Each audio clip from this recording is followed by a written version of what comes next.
Hello दोस्तों, Vivekananda competition classes में आपका स्वागत है। अभी तक हम जो टॉपिक पढ़ रहे थे उसमें अपने देखा था अंतःस्रावी के बारे में। अंतःस्रावी ग्रंथियों से जब अपने क्वेश्चन पढ़े थे वहाँ पर, उसमें अपन ने पार्ट फर्स्ट, पार्ट सेकंड और पार्ट थर्ड अपन ने यहाँ पर देख लिए। आज हम अंतःस्रावी ग्रंथियों से ही संबंधित पार्ट 4 लेकर के आते हैं। उससे पहले अपन थोड़ा सा एक बार रिवाइज कर लेते हैं कि अपन ने क्या क्या चीज़ें पढ़ी थी। तो अपन ने देखा कि सबसे पहले हमारी जो शरीर की जो सबसे छोटी जो इकाई होती है, जिसको अपन संरचनात्मक और क्रियात्मक इकाई के रूप में जानते हैं, उससे अपन कहते हैं कोशिका। कोशिका मिलकर के हमारे ऊतकों का निर्माण करती है, टिश्यूज़ का निर्माण करती है, और जब बहुत सारे जब ऊतक आपस में मिल जाते हैं तो अंगों का निर्माण होता है, और जब अंग आपस में मिल जाते हैं तो हमारे पूरी बॉडी का निर्माण होता है। तो यहाँ पर अपन ने देखा था कि जो कोशिकाएं होती हैं वो कोशिकाएं दो प्रकार की होती हैं। सेल्स जो होती हैं कोशिका दो प्रकार की होती है, एक तो स्रावी कोशिका और एक अस्रावी कोशिका। एक तो स्रावी कोशिका और एक अस्रावी कोशिका। ऐसी कोशिका जो अपने अंदर से कुछ ना कुछ बाहर निकाले स्रावी कोशिका कहलाती है, और जो अपने अंदर से कुछ भी बाहर ना निकालें वो अस्रावी कोशिका कहलाती हैं।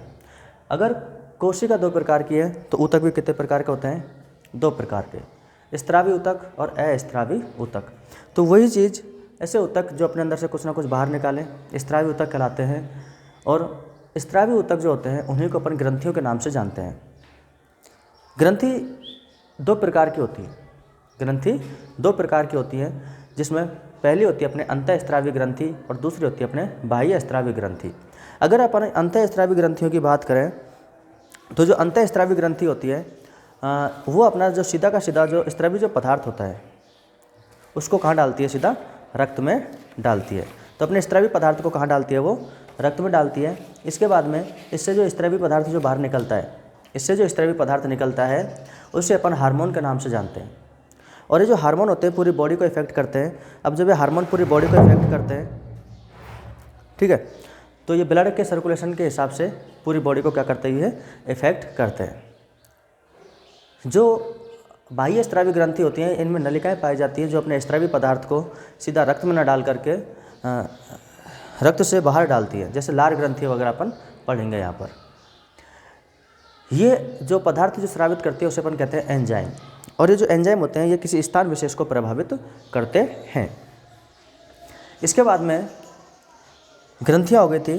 फिर हमारे शरीर में देखिए कौन कौन से अंगों में कहाँ कहाँ पर ग्रंथियाँ पाई जाती हैं, जैसे पीनियल ग्रंथि, पीयूष ग्रंथि, हाइपोथैलेमस ग्रंथि, थायराइड ग्रंथि, पैराथायराइड ग्रंथि, थाइमस ग्रंथि, एपिरीनल, अग्नाशय, रीनल, मतलब वृषण, अंडाशय। तो ये सारी की सारी ग्रंथियाँ हमारी बॉडी में पाई जाती हैं।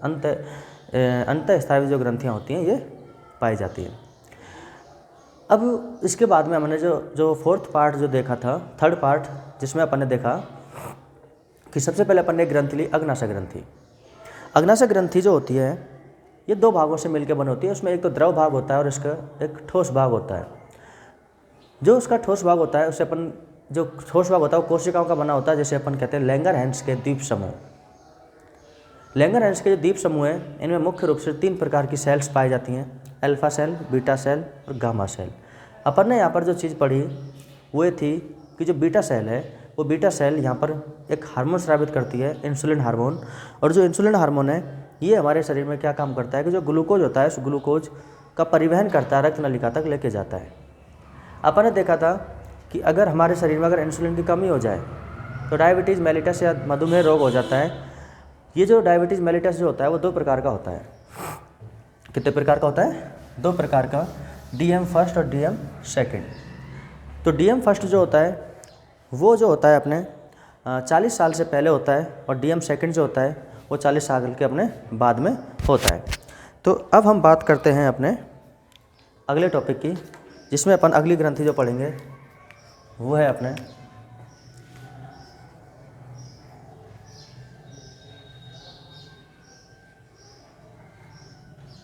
पीयूष ग्रंथि। अगली कौन सी है? पीयूष ग्रंथि, या फिर इसी को अपन कहते हैं पिट्यूटरी ग्रंथि।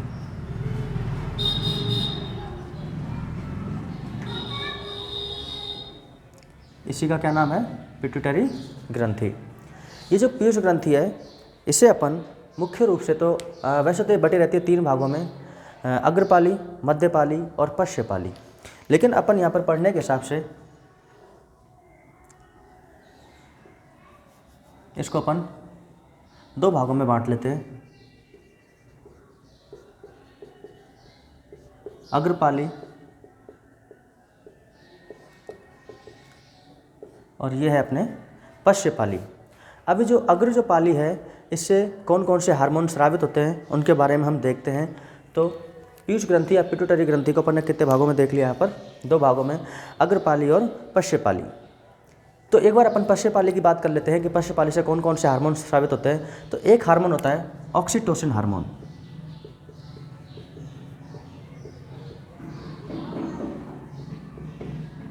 और एक दूसरा होता है वेसोप्रेसिन हार्मोन।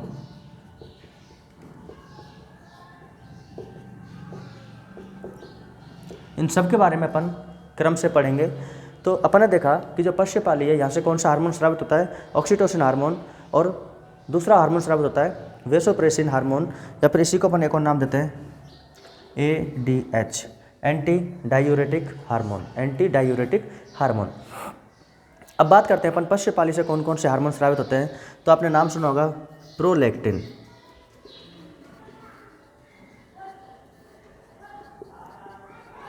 पहला है कौन सा?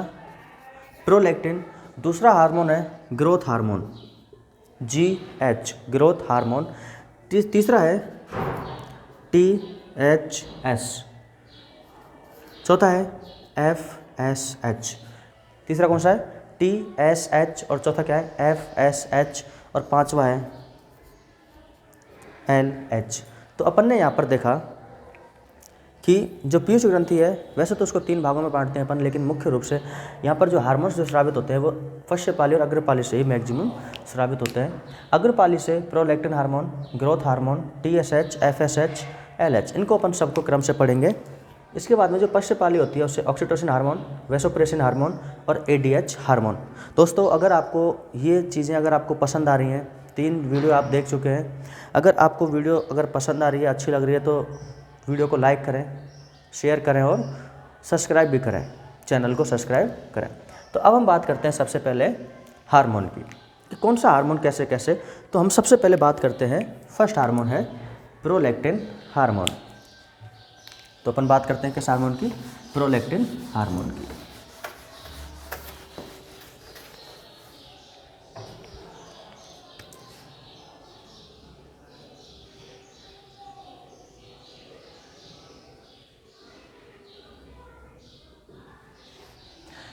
तो ये प्रोलैक्टिन हार्मोन काम क्या करता है कि जब माता जब गर्भ से होती है, माता जब गर्भ से होती है तो ये जो हार्मोन होता है ये माता के जो स्तन होते हैं उन स्तनों में दूध का निर्माण करता है। तो यह हार्मोन गर्भावस्था के बाद में, यह हार्मोन गर्भावस्था के बाद में जो माता के जो स्तन होते हैं,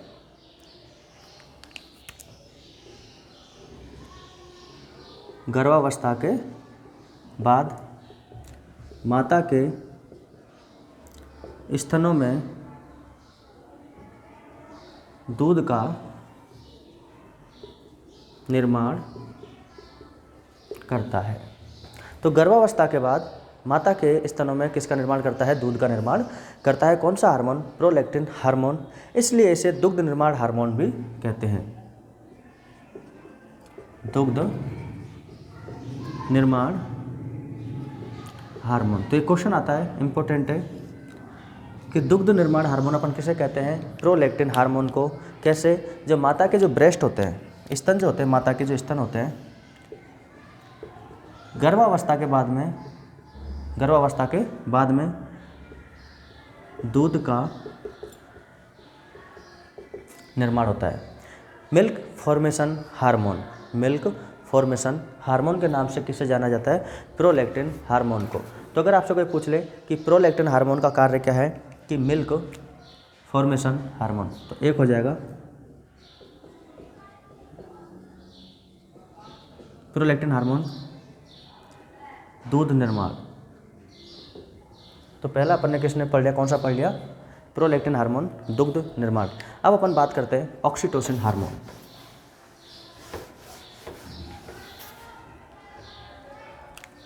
नंबर 2 ऑक्सीटोसिन हार्मोन। तो देखो ऑक्सीटोसिन हार्मोन का मतलब क्या है, ये क्या काम करता है कि जो प्रोलैक्टिन जो हार्मोन होता है इसने गर्भावस्था के बाद में माता के जो स्तन होते हैं उनमें किसका निर्माण कर दिया, दूध का निर्माण कर दिया। अभी ये जो ऑक्सीटोसिन जो हार्मोन है वो क्या काम करता है कि ये जो दुग्ध निर्माण हो गया इसको बाहर निकालता है।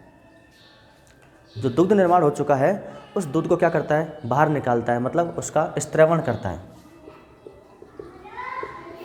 क्या करता है, दूध का स्त्रवण करता है। तो गर्भावस्था के बाद में यह हार्मोन दूध को बाहर निकालता है। गर्भावस्था के बाद यह हार्मोन दूध को बाहर निकालता है। दूध को क्या करता है, बाहर निकालता है। इसलिए इस हार्मोन को दुग्ध स्रावी हार्मोन कहते हैं। दुग्ध स्रावी हार्मोन कहते हैं। दूसरा अपन ने पढ़ा ऑक्सीटोसिन।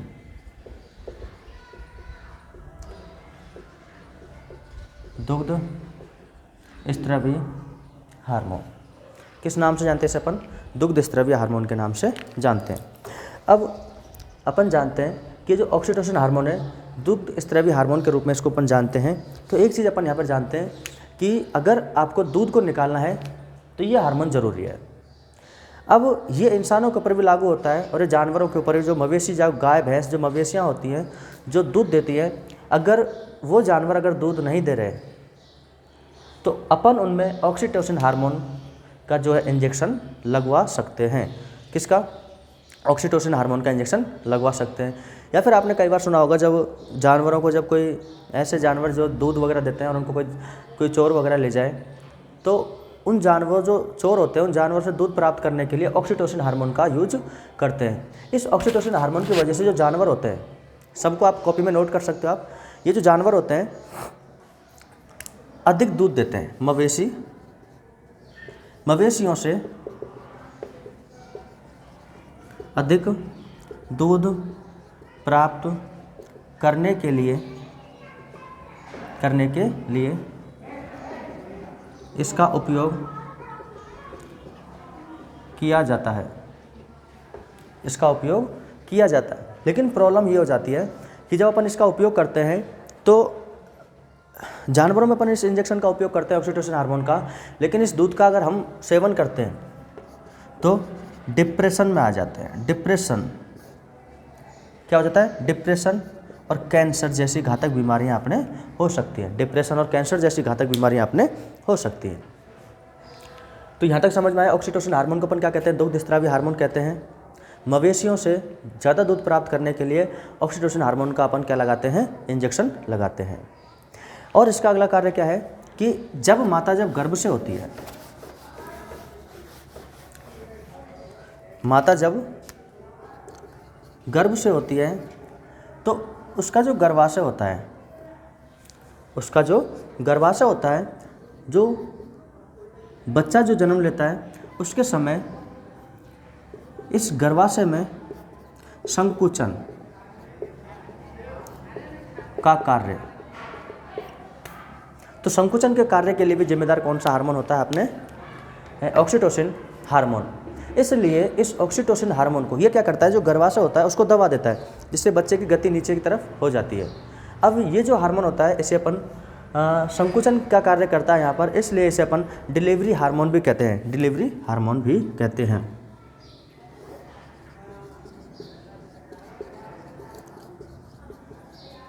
किस नाम से जानते हैं इसे अपन, डिलीवरी हार्मोन या प्रसव हार्मोन।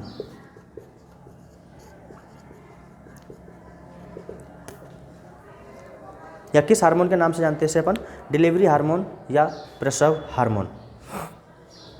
ये जो हार्मोन होता है ऑक्सीटोसिन हार्मोन, ये फीमेल में ज़्यादा निकलता है। ये हार्मोन जो ऑक्सीटोसिन जो हार्मोन होता है ये फीमेल में कैसा निकलता है, ज़्यादा निकलता है। ऑक्सीटोसिन हार्मोन किस में ज़्यादा निकलता है, फीमेल में। इस ऑक्सीटोसिन हार्मोन को लविंग हार्मोन भी कहते हैं।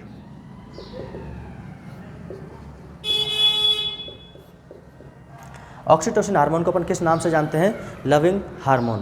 क्वेश्चन आया था एक पीसीएस में, आईएएस में क्वेश्चन आया हुआ है कि एक माता अपने बच्चे से प्रेम करती है, एक माता अपने बच्चे से प्रेम करती है तो उसके लिए कौन सा हार्मोन जिम्मेदार है, इम्पोर्टेंट।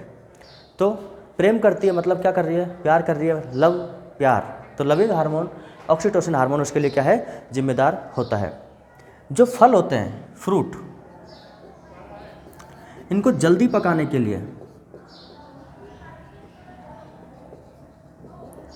फलों को जल्दी पकाने के लिए ऑक्सीटोसिन हार्मोन का यूज किया जाता है। फलों को जल्दी पकाने के लिए कौन से हार्मोन का यूज किया जाता है, ऑक्सीटोसिन हार्मोन का यूज किया जाता है। तो मेरे हिसाब से ऑक्सीटोसिन हार्मोन के बारे में आपने पढ़ लिया, प्रोलैक्टिन हार्मोन के बारे में आपने देख लिया कि जो दूध का निर्माण करेगा वो तो करेगा प्रोलैक्टिन हार्मोन, निर्माण हो गया। इसके बाद में दूध को अगर बाहर निकालेगा तो निकालेगा कौन सा, ऑक्सीटोसिन हार्मोन। अधिक दूध प्राप्त करने के लिए लिख देता हूँ मैं, चलो, अधिक दूध प्राप्त करने के लिए ऑक्सीटोसिन हार्मोन, प्रसव हार्मोन के नाम से भी जानते हैं अपन इसे, लविंग हार्मोन के नाम से भी अपन इसको जानते हैं। फलों को जल्दी पकाने में इसका काम आता है, फलों को जल्दी पकाने में। और अधिक किस में निकलता है, फीमेल में। अधिक किस में निकलता है, ये फीमेल में। तो मेरे हिसाब से यहाँ तक आपने चीज़ें अच्छे से समझ ली होंगी। तो प्रोलैक्टिन हार्मोन हो गया, ऑक्सीटोसिन हार्मोन हो गया। अब हम बात करते हैं अगले नेक्स्ट हार्मोन की, वो है अपने वेसोप्रेसिन हार्मोन।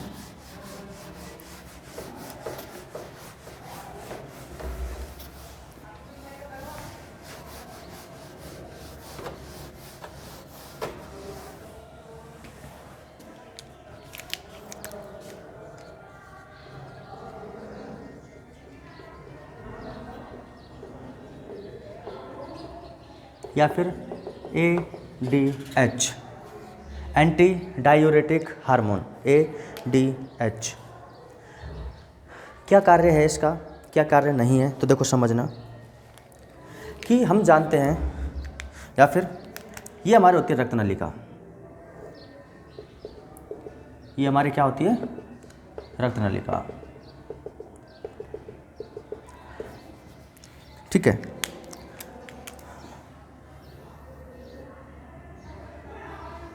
ये है अपने किडनी, ये क्या है अपने किडनी। और हम जानते हैं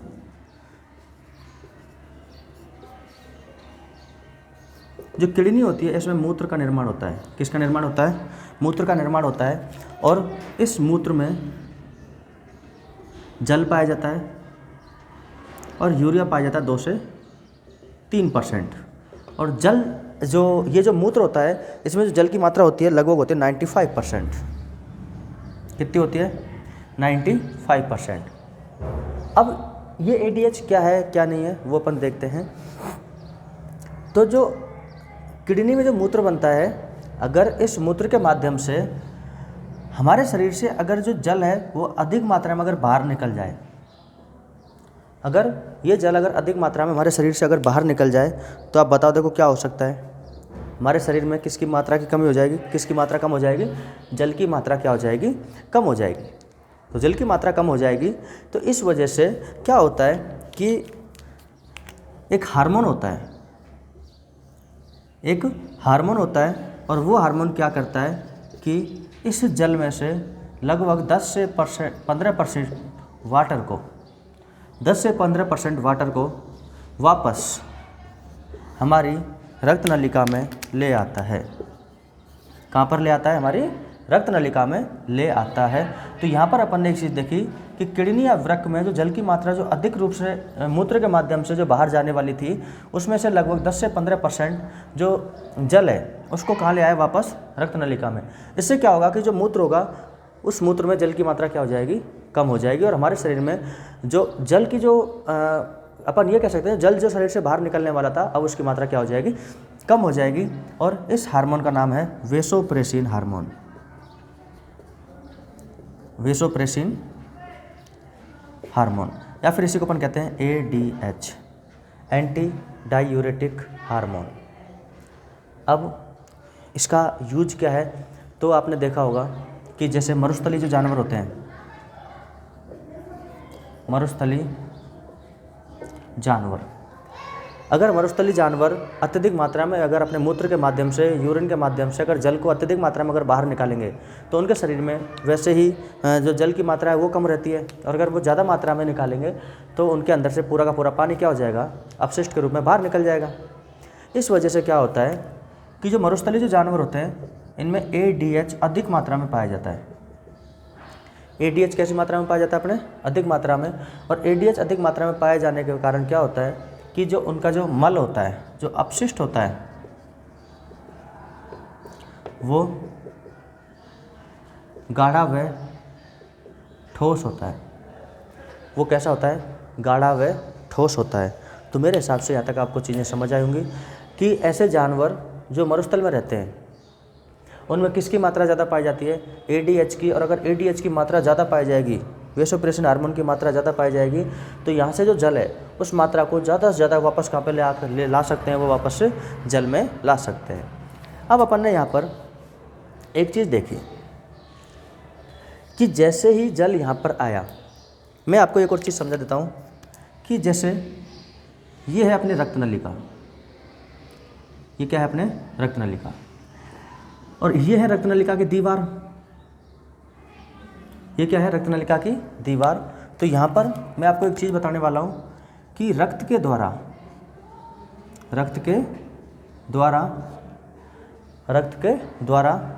दीवारों पर, किसकी दीवारों पर, रक्त नलिका की दीवारों पर लगाया गया दाब रक्त दाब या BP कहलाता है, ब्लड प्रेशर कहलाता है। अब मेरे को एक चीज़ बताना है यहाँ पर कि शुरुआत में ये जो रक्त नलिका थी,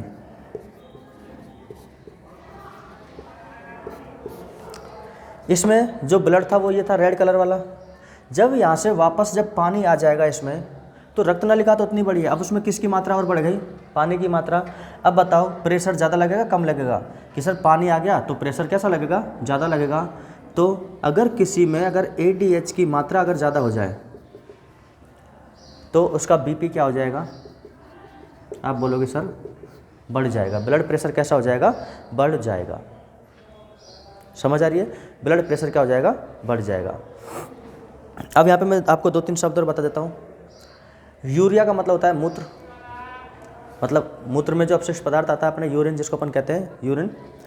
एक शब्द आता है डिस, डिस का मतलब होता है दर्द, डिस का मतलब क्या होता है, दर्द। तो मैं अगर इस शब्द को अगर यूरिया के आगे जोड़ता हूँ तो बनता है डिस यूरिया।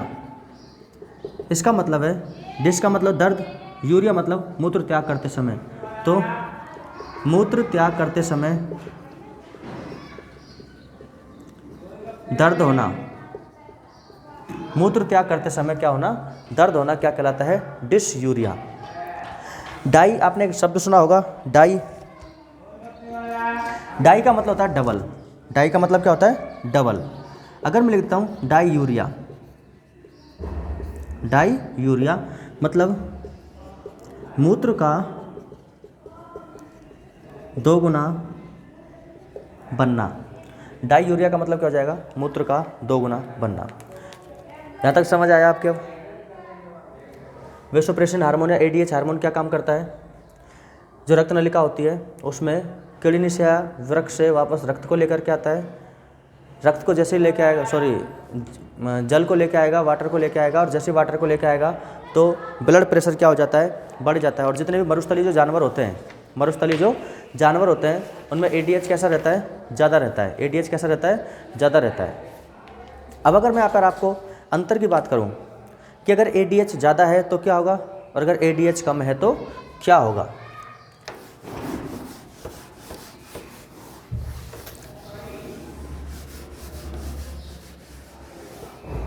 हम थोड़ी सी बात करें कि अगर ADH की मात्रा ज़्यादा है और अगर ADH की मात्रा कम है तो क्या होगा? अगर ADH की मात्रा कैसी है? ज़्यादा है। और अगर ADH की मात्रा कम है तो क्या होगा?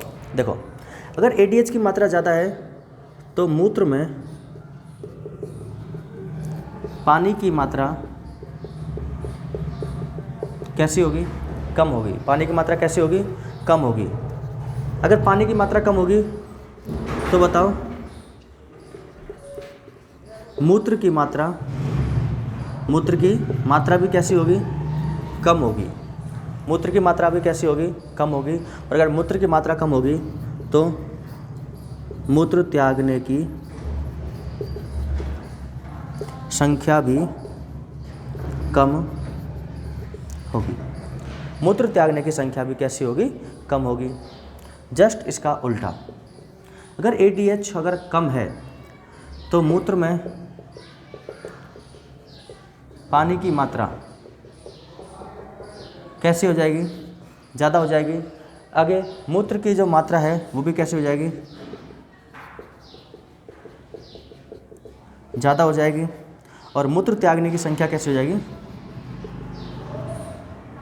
मूत्र त्याग संख्या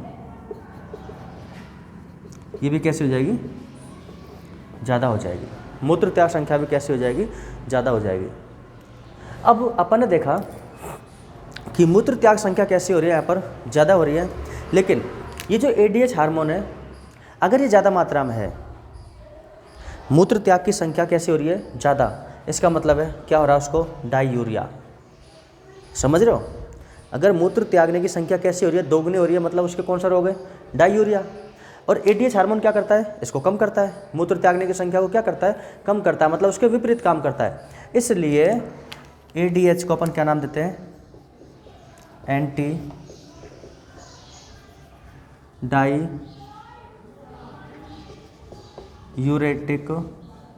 डायूरेटिक हार्मोन कि जो मूत्र त्याग की जो संख्या है उसको क्या कर देता है? वो कम कर देता है। एंटी डायूरेटिक हार्मोन कहलाता है। अब ये परेशानी जो होती है ADH कम ज़्यादा, ये किस वजह से होती है? ये किस वजह से होती है? तो अपन देख लेते हैं एक बार, पूरा का पूरा थ्योरी के रूप में समझ लेते हैं इसको अपन। तो देखो, अपन बात करें कि यह जो हार्मोन है यह क्या करता है, इसका काम क्या है? कि सर मैं जो बोल रहा हूँ उसके आप प्रॉपर नोट्स बना सकते हो आराम से रोक के, कि यह हार्मोन किडनी से या फिर आप बोल सकते हो यूरिन से जल को कहाँ पर लेके आता है? वापस रक्त में लेकर के आता है। कहाँ पर लेकर के आता है? रक्त में लेकर के आता है। अब जब ये रक्त में लेकर के आता है तो बताओ इसकी वजह से क्या होगा? इसकी वजह से होगा कि जो BP है, यह हार्मोन जो होता है ADH हार्मोन, ये BP को क्या कर देता है? बढ़ा देता है। यह हार्मोन BP को क्या कर देता है? बढ़ा देता है। अतः इससे अपन वेसोप्रेसिन हार्मोन भी कहते हैं। समझो चीज़ों को कि यह जो हार्मोन होता है ये क्या काम करता है कि जो BP जो है उसको बढ़ा देता है। इसलिए इसे अपन किस नाम से जानते हैं? वेसोप्रेसिन हार्मोन के नाम से जानते हैं। इस हार्मोन की कमी के कारण, अगर ये हार्मोन कम होगा तो मूत्र ज़्यादा बनेगा, और मूत्र मतलब ज़्यादा बन रहा है मतलब डबल बन रहा है तो डायूरेटिक। तो इस हार्मोन की कमी के कारण डायूरेटिक हो जाता है। क्या हो जाता है? डायूरेटिक हो जाता है। इसलिए इस हार्मोन को अपन क्या कहते हैं? एंटी डायूरेटिक हार्मोन ADH कहते हैं। रेगिस्तानी जो जानवर होते हैं तो रेगिस्तानी जानवरों में ये जो हार्मोन होता है वो अत्यधिक मात्रा में पाया जाता है, ज़्यादा मात्रा में पाया जाता है। कौन से जानवरों में? रेगिस्तानी जानवरों में ये ज़्यादा मात्रा में पाया जाता है। सब कुछ आपको समझ में आ रहा होगा, जो मैंने आपको भी लिखवाया है वही चीज़ है, वही बोल रहा हूँ मैं वापस से। अपन जब चाय पीते हैं, कॉफ़ी पीते हैं, एल्कोहल वगैरह का जब सेवन कर लेते हैं अपन, अत्यधिक सेवन जब एल्कोहल वगैरह का अपन कर लेते हैं, तो उस अवस्था में क्या होता है कि ADH कम हो जाता है। जब अपन एल्कोहल वगैरह का जब सेवन कर लेते हैं तो उस मात्रा में ADH हार्मोन क्या हो जाता है? कम हो जाता है, जिसकी वजह से लोग बार बार टॉयलेट करने जाते हैं। ADH हार्मोन कम हो जाएगा तो क्या होगा? किडनी में जल का स्तर क्या हो जाएगा? बढ़ जाएगा। जब जल का स्तर बढ़ेगा तो मूत्र की जो संख्या है, मात्रा है, वो क्या हो जाएगी? बढ़ जाएगी। और मूत्र की संख्या जब मात्रा बढ़ेगी तो आप बार बार कहाँ जाओगे? मूत्र त्याग करने जाओगे। यहाँ तक क्लियर हुआ? अब अपन बात करते हैं ग्रोथ हार्मोन।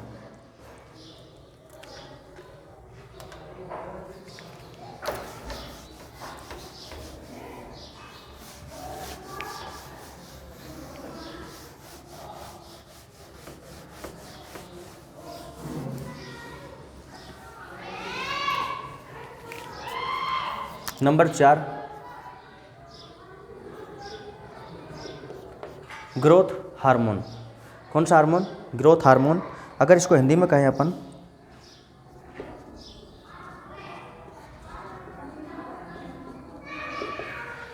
वृद्धि हार्मोन। वृद्धि हार्मोन ये सिंपल सी बात क्या करता है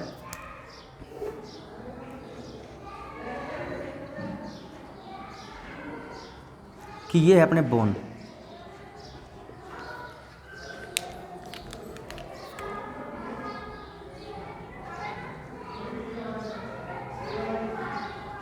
और ये है अपने बोन की कोशिका।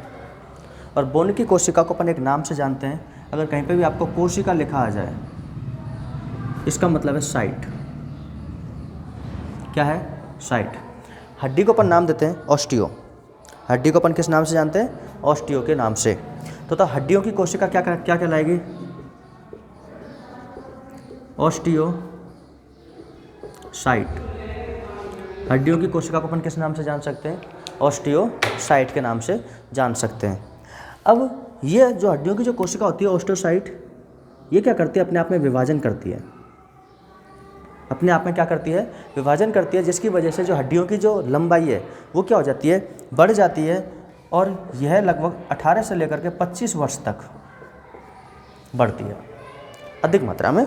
18 से लेकर के लास्ट कितना? मैक्सिमम 25 साल तक ये बढ़ती है ऑस्टियोसाइट। इसमें क्या होता है? विभाजन होता है। अगर इस ग्रोथ हार्मोन की अगर कमी हो जाती है, अगर ग्रोथ हार्मोन की कमी हो जाती है तो अपन उसे कहते हैं ड्वारेज, बोनापन।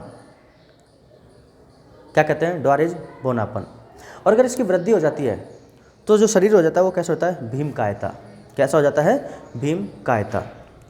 तो मेरे हिसाब से ग्रोथ हार्मोन समझ में आ गया होगा, इतना सा कोई दिक्कत नहीं है।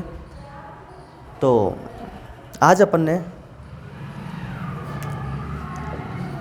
पीयूष ग्रंथि, इससे निकलने वाले हार्मोनों में सबसे पहले देखा ऑक्सीटोसिन हार्मोन,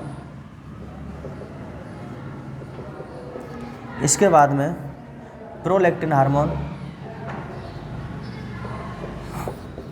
इसके बाद में एडीएच हार्मोन या वैसोप्रेसिन हार्मोन, फिर अपन ने देखा जीएच ग्रोथ हार्मोन। तो ये 4 हार्मोन अपन ने पढ़े हैं। मेरे हिसाब से आपको अच्छा लगा होगा पढ़ के। अगर आप यहाँ तक पहुँचे हो लास्ट तक, तो आप ये मान के चलना कि आपने बहुत कुछ सीखा भी है इस वीडियो में और समझा भी है। तो वापस वही चीज़, अगर आपको ये सारी चीज़ें अगर अच्छी लग रही हैं तो वीडियो को लाइक करें, दोस्तों के साथ शेयर करें, हमारा मोटिवेशन बढ़ाएं, जिससे हम और वीडियो बनाएं। और वीडियो को जो शेयर करें, सब्सक्राइब करें, चैनल को अपने को सब्सक्राइब करके रखें अपने पास, जिससे कि हमारे जो आगे की जो वीडियो आए वो आपको अच्छे से मिल सके। तो आज के लिए इतना ही। थैंक यू, धन्यवाद।